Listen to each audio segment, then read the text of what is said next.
నమస్తే, welcome to Suman TV. నేను మీ విష్ణు. ప్రస్తుతంతో పాటు AMFI registered mutual fund distributor Bonigela Salmon గారు ఉన్నారు. సో వారితో మాట్లాడి మ్యూచువల్ ఫండ్స్కి సంబంధించిన అనేక రకాల విషయాలను వారి ద్వారా తెలుసుకుందాం. నమస్తే సాల్మన్ గారు. నమస్తే అండి విష్ణు గారు. సార్, మ్యూచువల్ ఫండ్స్ అంటే ఏంటో చాలా క్లియర్గా చెప్పారు. అసలు అది ఎలా ఉంటుంది, దాని స్వరూపం అంటే చెప్పారు. అయితే ఇప్పటికీ చాలామంది ప్రేక్షకులు అడుగుతూ ఉంటారు, అందరూ మ్యూచువల్ ఫండ్స్ గురించి చెప్తున్నారు.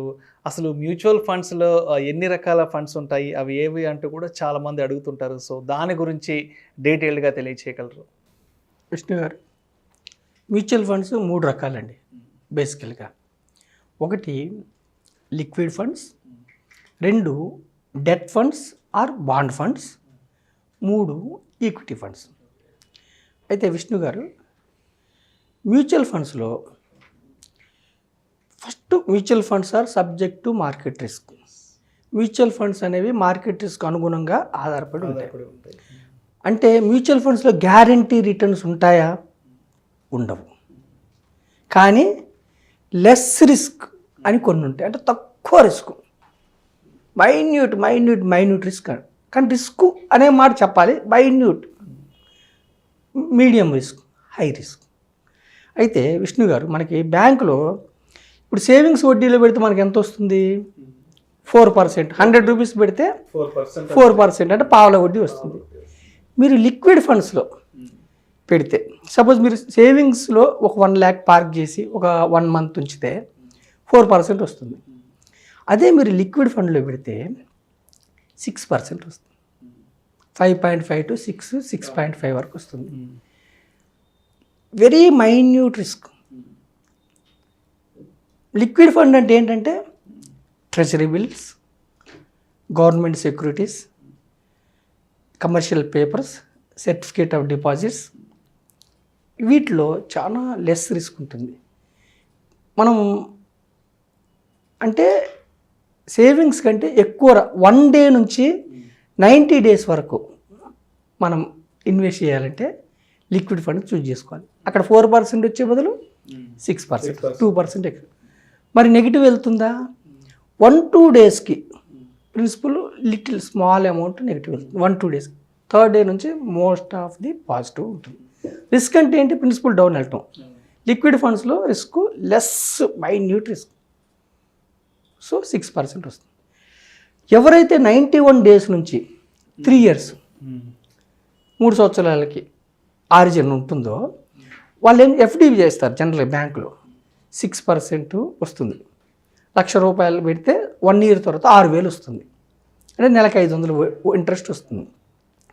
ఇక్కడ మనకి బాండ్ ఫండ్స్ తీసుకుంటే అరౌండ్ 9%, 9.5% వస్తుంది. గ్యారంటీ ఉంటుందంటే గ్యారంటీ ఉండదు. బాండ్ ఫండ్ అంటే ఏంటంటే బాండ్స్ కొంటారు. అంటే బాండ్ ఫండ్లో కొంత అమౌంట్ లిక్విడ్ ఫండ్లో ఇన్వెస్ట్ చేస్తారు. Treasury bills, commercial papers, certificated deposits ఇలా ఇన్వెస్ట్ చేస్తారు.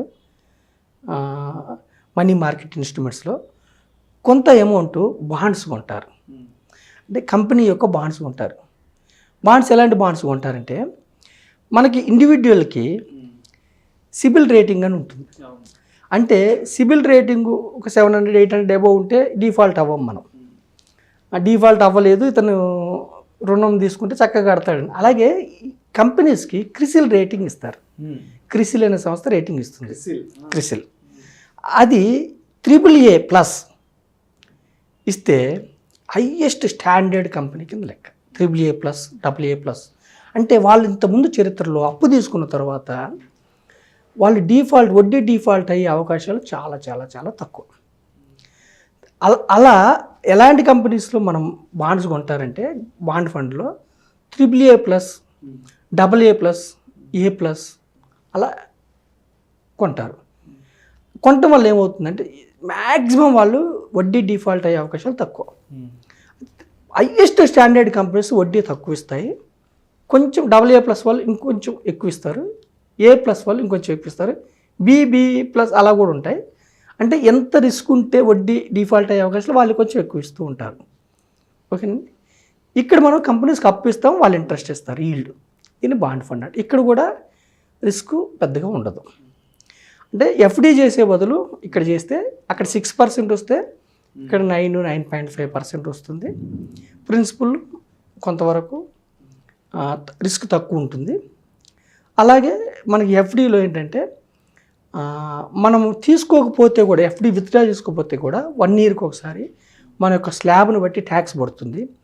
ఇక్కడ మనకి 3 ఇయర్స్ ఉంటే బాండ్ ఫండ్లో 3 ఇయర్స్ ఉంటే 3 ఇయర్స్ ఇంటూ 9% 27% వస్తే కూడా ఇన్ఫ్లేషన్ మైనస్ చేసేసిన తర్వాత వచ్చిన దాని మీదే మనకి ట్యాక్స్ పడుతుంది. అంటే ట్యాక్స్ తక్కువ పడుతుంది. ఎవరైతే బాగా వెల్త్ క్రియేట్ అయ్యి ఉండి ఆల్రెడీ దాన్ని వెల్త్ ప్రిజర్వ్ చేసుకోవాలనుకుని ఎక్కువ వడ్డీ రావాలనుకుంటారో వాళ్ళు బాండ్ ఫండ్స్కి వెళ్తే ట్యాక్సేషన్ తక్కువ పడుతుంది. అది కూడా బాండ్ ఫండ్లో మనం తీసుకున్న తర్వాతే పడుతుంది ట్యాక్స్. ఈ 3 ఏళ్ళలో ఏముండదు. ఎఫ్డీలో మాత్రం ప్రతి 1 ఇయర్కి ఉంటుంది. So taxation point of view కూడా బాండ్ ఫండ్ వెళ్ళదు. మూడోది ఏంటంటే విష్ణు గారు ఈక్విటీ ఫండ్. ఈక్విటీ ఫండ్ అంటే ఈక్విటీ అంటే షేర్స్, స్టాక్స్. ఓకేనా విష్ణు గారు? ఈక్విటీ ఫండ్ అంటే ఏం చేస్తారంటే విష్ణుజీ, మన డబ్బుల్ని మనం 100 రూపీస్ ఇస్తే 500 రూపాయలు ఇచ్చిన ఎలా ఇచ్చినా మన డబ్బుల్ని ఒక 10 డైవర్సిఫైడ్ ఈక్విటీ ఫండ్ చెప్తున్నాం. డైవర్సిఫైడ్ అంటే డిఫరెంట్ రంగాల్లో ఒక 10 నుంచి 15 రంగాల్లో.